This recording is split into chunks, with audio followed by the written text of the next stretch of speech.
मेरा नाम हर्षित सिन्हा है और आज मैं आप सभी के सामने कृष्णवाणी प्रस्तुत करना चाहूँगा जो कि श्री कृष्ण ने भगवत गीता में कहे हैं। सबसे पहला विचार है क्रोध। क्रोध एक ऐसी भावना है जो हमारे संपूर्ण जीवन को घेर कर रखती है।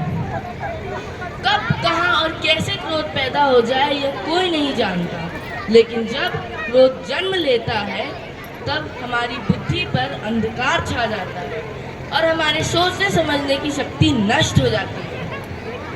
हम सबको कभी न कभी क्रोध तो आया ही है और आएगा भी, किंतु सबसे बड़ा प्रश्न यह है कि हमें क्रोध आता कैसे है।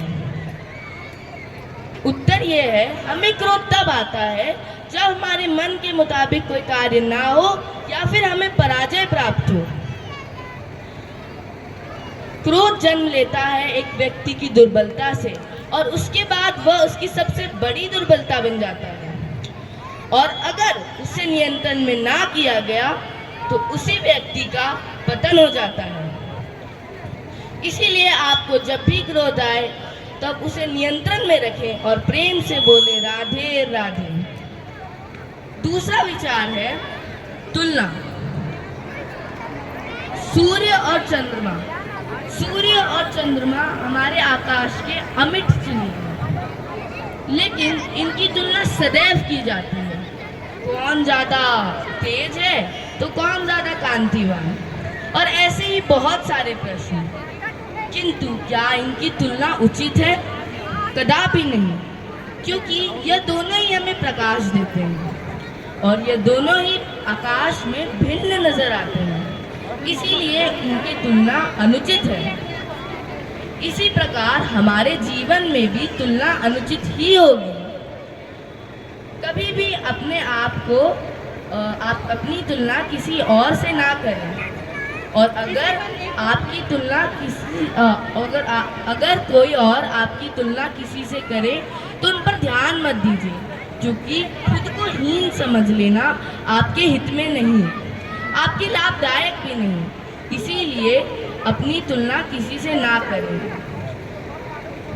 और हमेशा खुद को सुधारते रहिए और निखारते रहिए। इससे एक दिन आपके गुण आपकी महानता बढ़ाएंगे।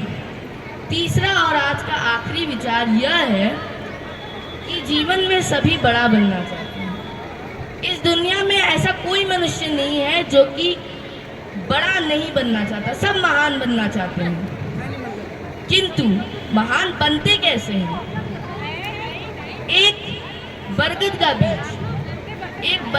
बीज इतना बड़ा, एक बरगद का बीज इतना छोटा होता है कि वह अन्य बीजों में आराम से घुल मिल जाता है।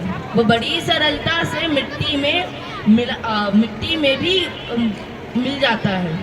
लेकिन जब वही बरगद का बीज बड़ा होकर बरगद का वृक्ष बनता है तथा धरती पर गिरता है, तब समस्त वातावरण को हिला देता है।